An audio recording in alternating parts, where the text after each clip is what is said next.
Baik Bapak Ibu Saudara yang dikasihi oleh Tuhan,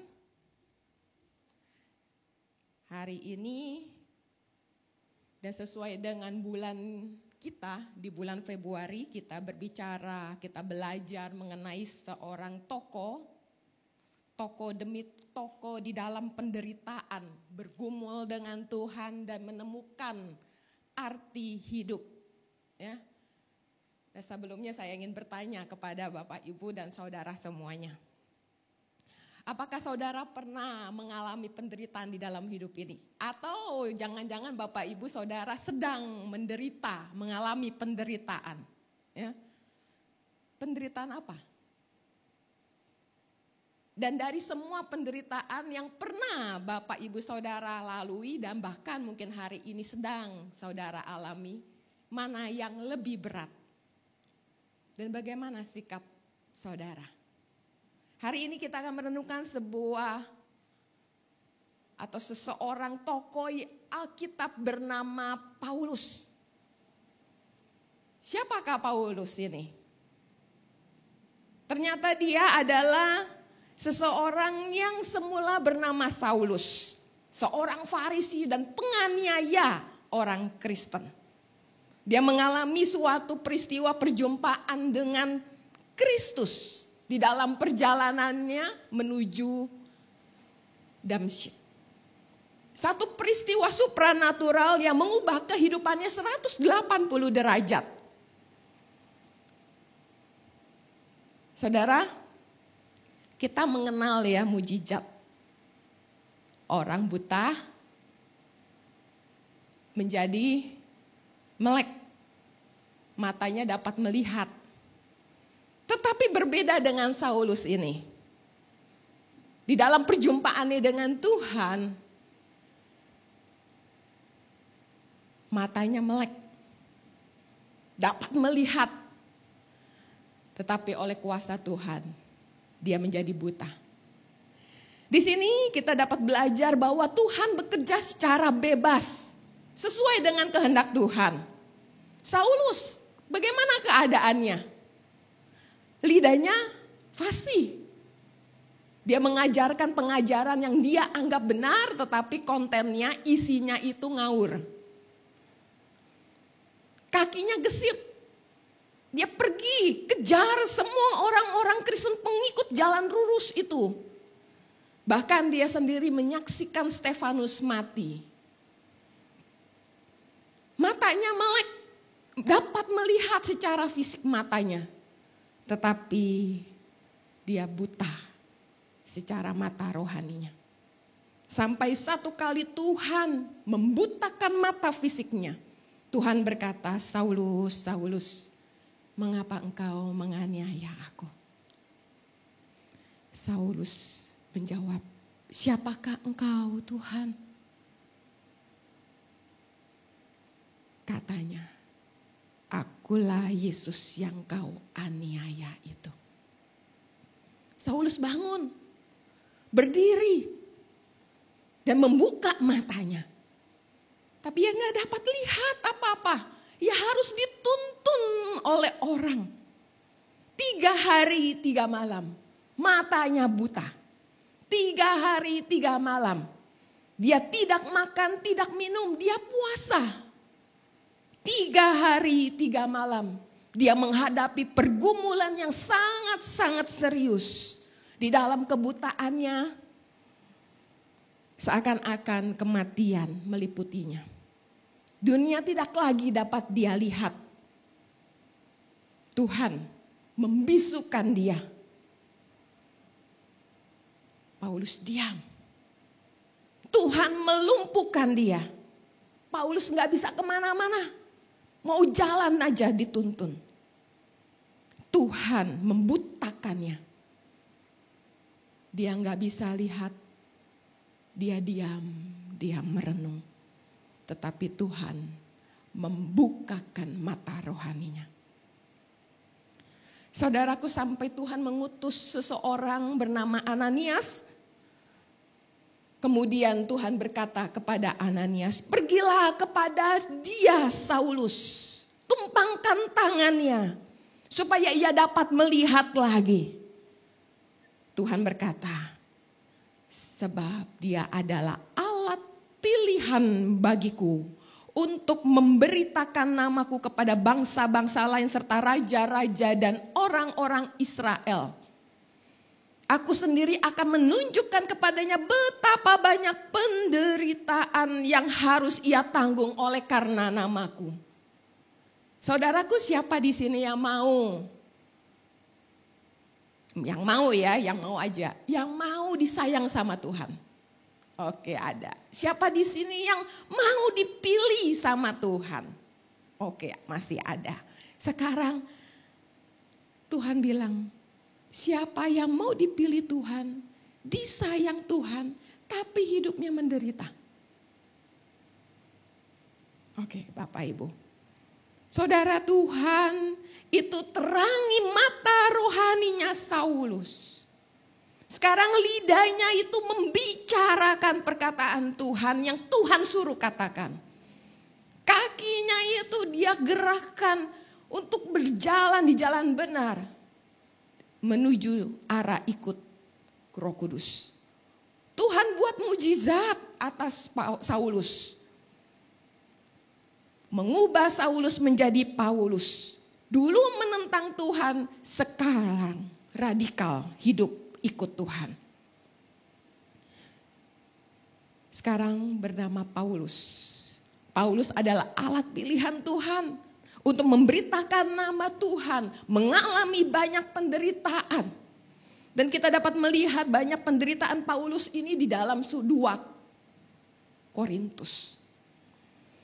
Setidaknya ada 2 penderitaan yang dialami oleh Paulus. Yang pertama adalah penderitaan secara fisik. Di dalam 2 Korintus 1 ayat yang ketiga sampai yang ke-8. Dikatakan, terpujilah Allah Bapa Tuhan kita Yesus Kristus, Bapa yang penuh belas kasihan dan Allah sumber segala penghiburan, yang menghibur kami dalam segala penderitaan kami sehingga kami sanggup menghibur mereka yang berada dalam bermacam-macam penderitaan dengan penghiburan yang kami terima sendiri dari Allah. Sebab sama seperti kami mendapat bagian berlimpah-limpah dalam kesengsaraan Kristus, demikian pula oleh Kristus kami menerima penghiburan berlimpah-limpah. Jika kami menderita, hal itu menjadi penghiburan dan keselamatan kamu. Jika kami dihibur, maka hal itu adalah penghiburan kamu. Sehingga kamu beroleh kekuatan untuk dengan sabar menderita kesengsaraan yang sama seperti yang kami derita juga. Dan pengharapan kami adalah kamu adalah teguh. Karena kami tahu bahwa sama seperti kamu turut mengambil bagian dalam kesengsaraan kami, kamu juga turut mengambil bagian dalam penghiburan kami. Sebab kami mau saudara-saudara supaya kamu tahu akan penderitaan yang kami alami di Asia kecil.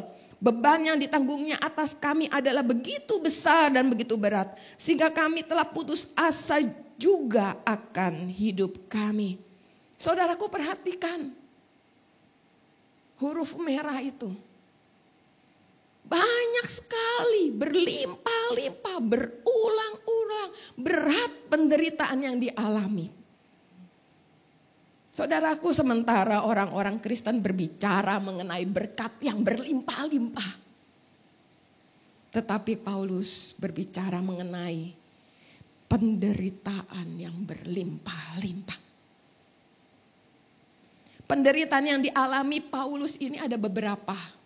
Ya, ada beberapa dugaan ya, kira-kira ya. Kalau kita lihat di dalam Kisah Para Rasul 19, kita dapat lihat bahwa ada kekacauan ya oleh Demetrius di Efesus. Kemudian di 1 Korintus 15 ayat 31 sampai 32 dikatakan ada perkelahian, pergumulan ya dengan binatang buas. Kemudian juga ada penderitaan-penderitaan yang lain. Yang jelas saudaraku, penderitaan ini banyak dan berat, berlimpah-limpah. Namun Paulus tetap bersyukur. Kenapa? Karena di dalam 2 Korintus 1 ayat yang ketiga sampai yang keempat dikatakan, terpujilah Allah Bapa Tuhan kita Yesus Kristus, Bapa yang penuh belas kasihan, Allah sumber segala penghiburan, yang menghibur kami dalam segala penderitaan kami sehingga kami sanggup menghibur mereka yang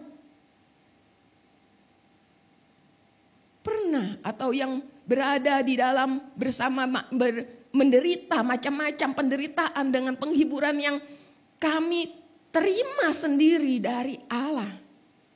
Saudaraku, Paulus menderita. Dan Paulus mendapat penghiburan dari Allah. Sehingga ia juga dapat memberikan penghiburan bagi orang-orang yang telah mengalami penderitaan. Jadi artinya penderitaan dan penghiburan yang dialami oleh Paulus ini juga dapat berdampak memberikan pengaruh kepada orang lain yang sedang menderita. Hal ini membawa pemahaman yang sangat dalam bahwa kemuliaan Allah itu tersingkap di dalam sikap dan tindakan Allah sendiri di dalam penderitaan Paulus. Sungguh ajaib pekerjaan Tuhan. Tuhan bekerja di dalam penderitaan Paulus. Kemudian penderitaan fisik apa yang Paulus terima? Di dalam 2 Korintus 4 ayat 16 sampai yang ke-18 dikatakan, sebab itu kami tidak tawar hati. Tetapi meskipun manusia lahiriah kami semakin merosot, namun manusia batiniah kami diperbaharui dari hari ke sehari. Sebab penderitaan ringan yang selama ini mengerjakan bagi kami kemuliaan kekal yang melebihi segala-galanya, jauh lebih besar daripada penderitaan kami. Sebab kami tidak memperhatikan yang kelihatan, melainkan apa yang kelihatan. Karena yang kelihatan adalah sementara, sedangkan yang tak kelihatan adalah kekal. Perhatikan, ada manusia lahiriah kami. Meskipun semakin merosot penderitaan ringan yang sekarang ini, tapi jelas ini adalah banyak penderitaan yang dialami oleh Paulus. Sekarang bagaimana Paulus dapat melihat penderitaan itu? Bagaimana dia melihat bahwa penderitaan yang besar itu di dalam kehidupannya? Apakah dia dapat menanggungnya ataukah dia menyerah? Di dalam 2 Korintus 4 ayat 8 sampai 9 dikatakan, kita perhatikan bahwa dalam segala hal kami ditindas, namun tidak terjepit.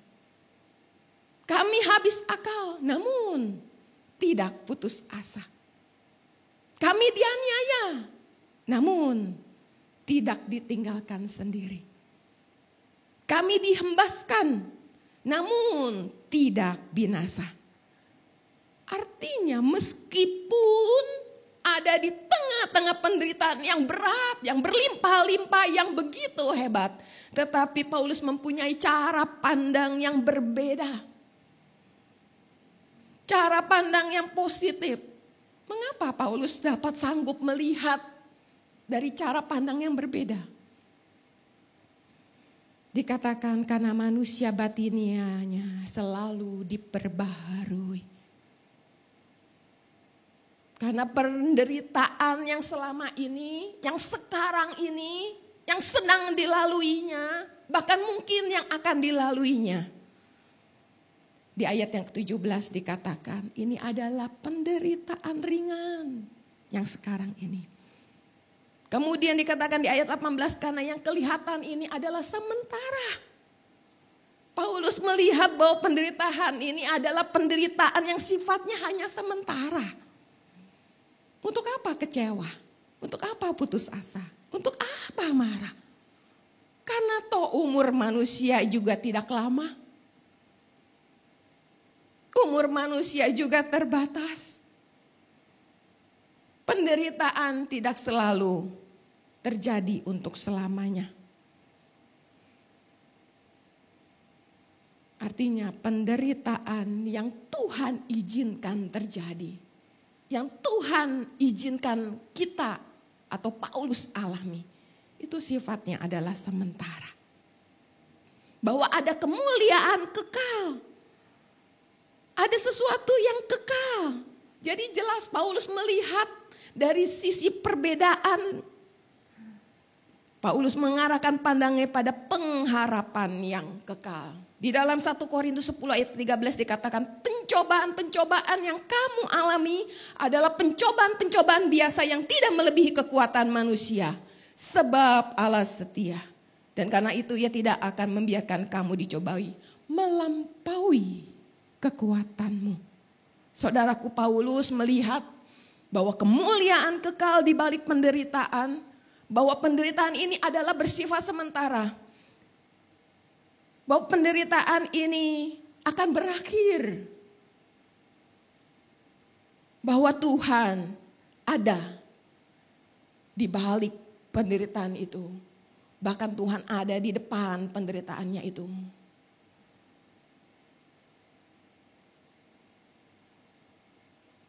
Dia tidak takut. Dia bersikap benar. Dia bersikap berbeda. Karena dia melihat ada Tuhan di sana. Kemudian penderitaan fisik apa yang dialami oleh Paulus? Dikatakan di dalam 2 Korintus 11 ayat 23 sampai 29. Apakah mereka pelayan Kristus? Aku berkata seperti orang gila.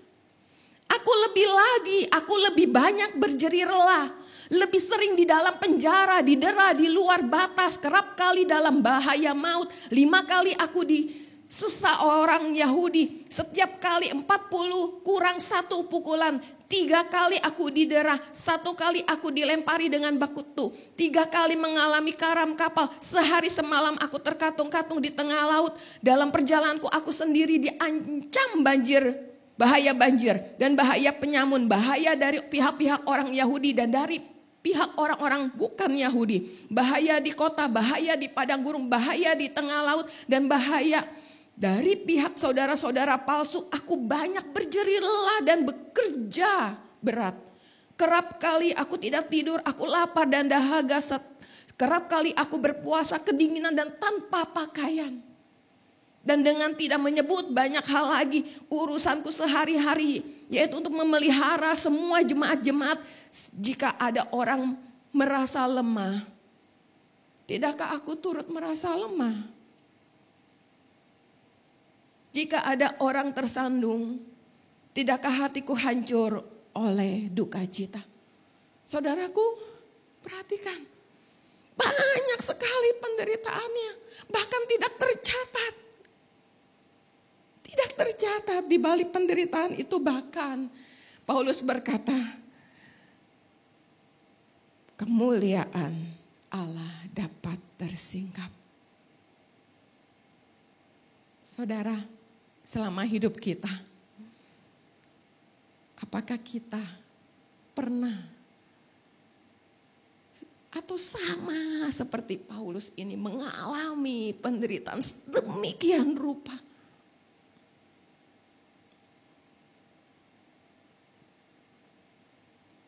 Saudara,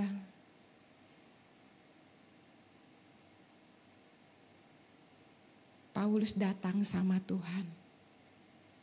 Dan Tuhan berkata di dalam 2 Korintus 12 ayat yang ke-9. Cukuplah kasih karuniaku bagimu, sebab justru dalam kelemahanlah kuasaku menjadi sempurna.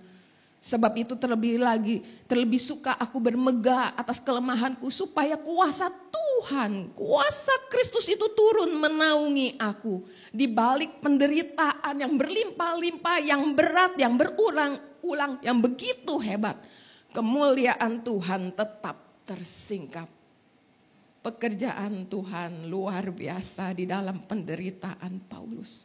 Kemuliaan Tuhan nampak bersinar di tengah-tengah penderitaan Paulus. Gak cukup sampai situ penderitaan Paulus. Penderitaan fisik dialami.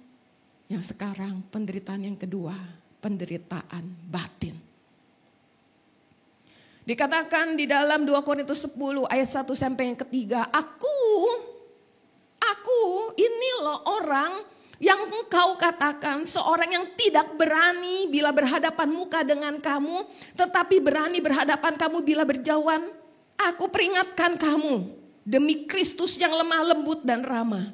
Aku meminta kepada kamu, jangan kamu memaksa aku untuk menunjukkan keberanianku dari dekat. Sebagaimana aku berniat bertindak keras terhadap orang-orang tertentu yang menyangka bahwa kami hidup secara duniawi. Saudaraku, jelas di sini bahwa ada dua tuduhan yang dituduhkan kepada Paulus. Bahwa Paulus dianggap seorang yang pengecut dan bahwa Paulus itu adalah seseorang yang hidupnya hidup secara duniawi. Gak jelas tuduhannya apa. Tapi jelas ini ada tuduhan. Dan tuduhan ini memberikan berdampak kepada diri Paulus. Sebelumnya dia menderita secara fisik. Sekarang atas tuduhan-tuduhan itu dia menderita secara batin. Bagaimana sikap Paulus atas tuduhan ini? Dia katakan bahwa aku itu berniat bersikap keras terhadap orang-orang tertentu.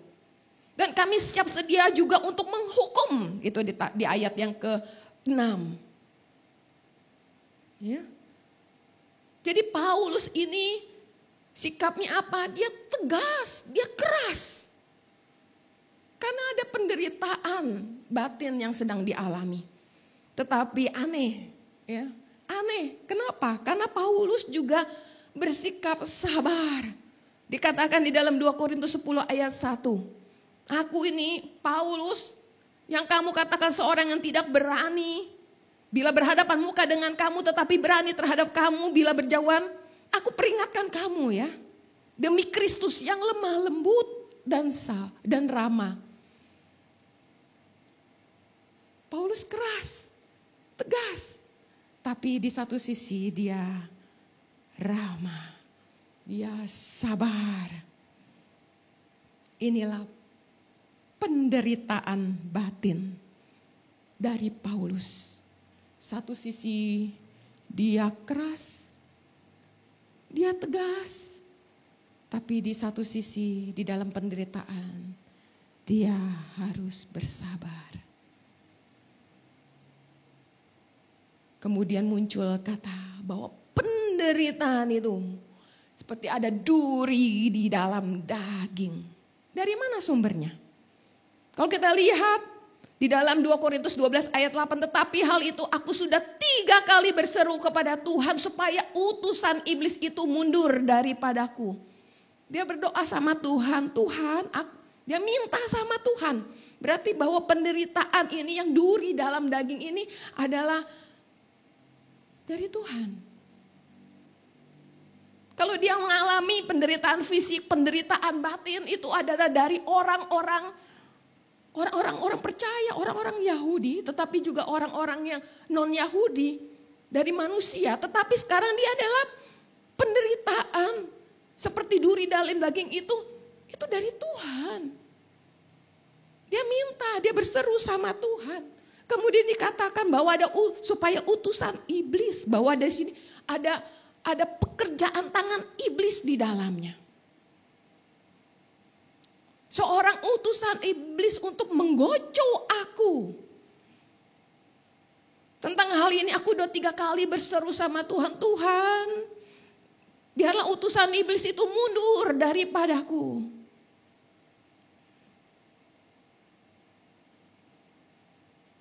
Apa tujuannya? Kenapa Tuhan mengizinkan penderitaan itu duri dalam daging ada pada Paulus?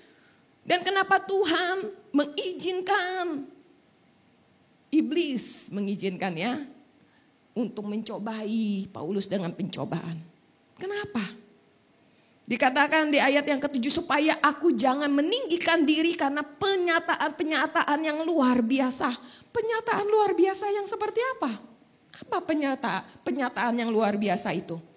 Kalau kita lihat di ayat yang kedua sampai ayat yang keempat dikatakan bahwa aku tahu tentang seorang Kristen 14 tahun yang lalu, entah di dalam tubuh aku tidak tahu, entah di luar tubuh aku tidak tahu.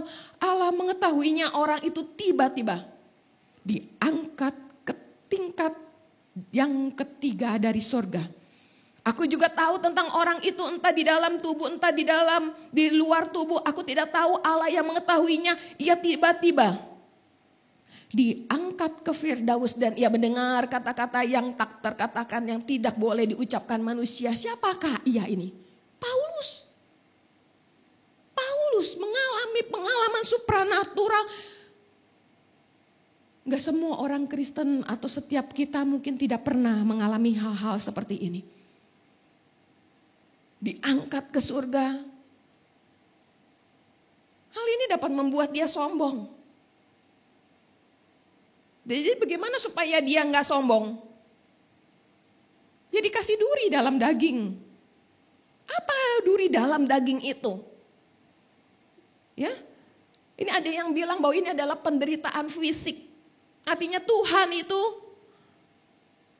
sama Paulus itu sebut sebagai kelemahan duri dalam daging. Ya 2 Korintus 12 ayat 9, tetapi jawab Tuhan kepadaku, cukuplah kasih karuniaku kepadamu sebab justru dalam kelemahanlah kuasaku menjadi sempurna. Sebab itu terlebih suka aku bermegah atas kelemahanku supaya kuasa Kristus turun menaungi aku. Ini kelemahan. Galatia 4 ayat 13 sampai 14 mengatakan bahwa Paulus sakit. Kamu tahu bahwa aku pertama kali telah memberitakan Injil kepadamu oleh karena aku sakit. Dalam bahasa Yunani adalah asthenia. Pada tubuhku aku ini ada penyakit, aku sakit. Sungguh demikian keadaan tubuhku bahwa memang ada penyakit. Penyakit apa yang dideritanya? Ini adalah kelemahan di dalam diri tubuh fisik Paulus sangat menderita. Dia katakan bahwa ada utusan iblis. Ada utusan iblis yang menggocok aku di dalam bahasa Yunani kolapizo.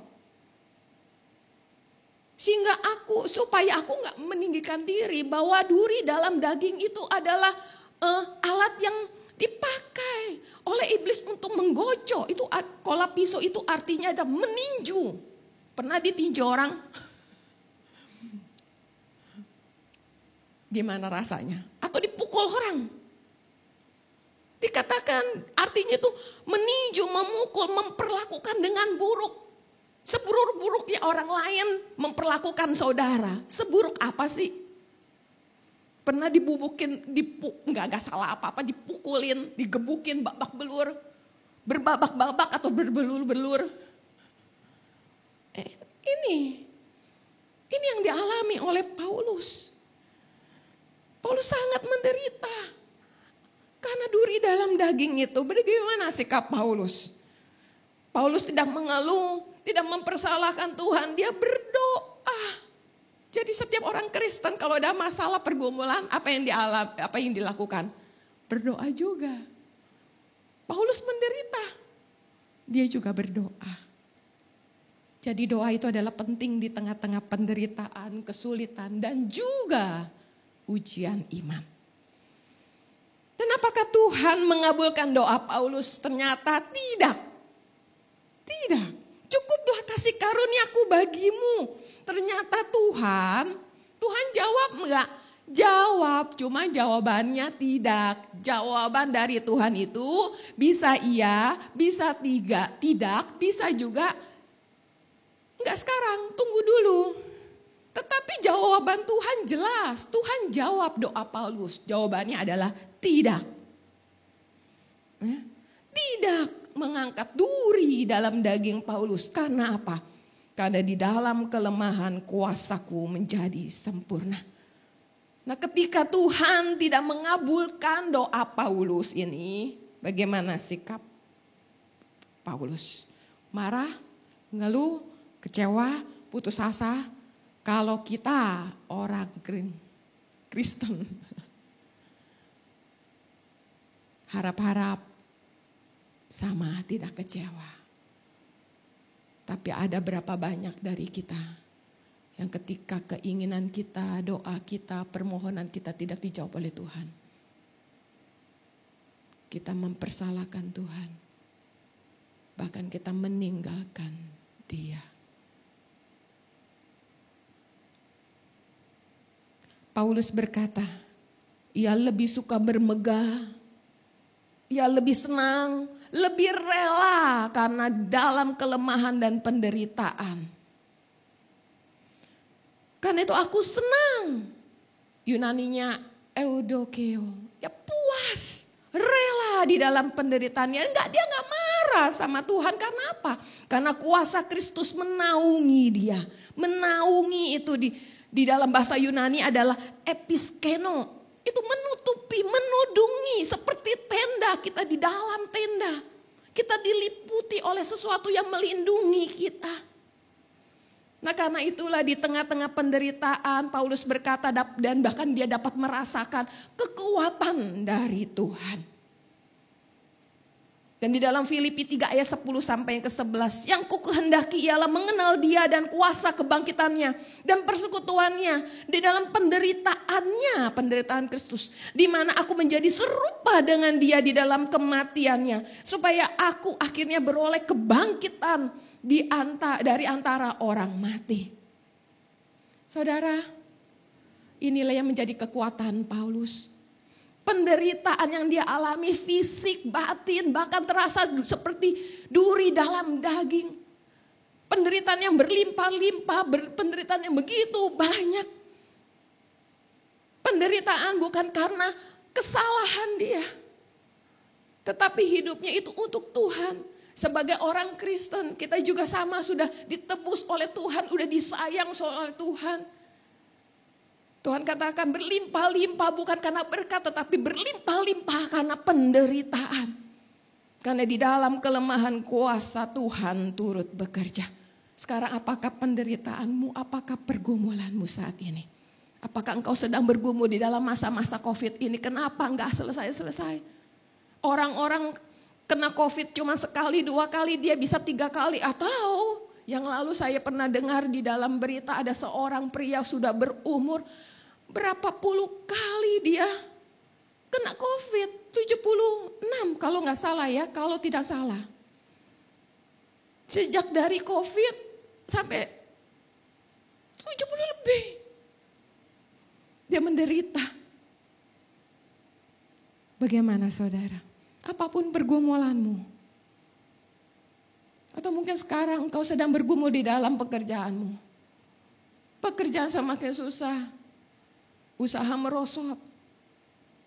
Jenjang karir mengalami krisis, mengalami bahaya. Kau sedang masalah di dalam rumah tanggamu, di dalam relasimu, di dalam pergumulan hidupmu. Sekarang masalahnya, apakah engkau punya cara pandang yang berbeda? Apakah engkau dapat melihat Tuhan bekerja, Tuhan memampukan kamu. Sebab di dalam kelemahan kita, kuasa Tuhan bekerja. Mari kita sama-sama berdoa. Tuhan, kami bersyukur untuk merenungkan kebenaran firman-Mu. Tuhan, mampukan kami untuk hidup seperti apa yang Tuhan mau. Bukan apa yang kami mau. Kalau penderitaan demi penderitaan Engkau izinkan terjadi. Kami yakin dan percaya ya Tuhan, kami akan sanggup untuk menanggungnya dan kami akan sanggup untuk melewatinya.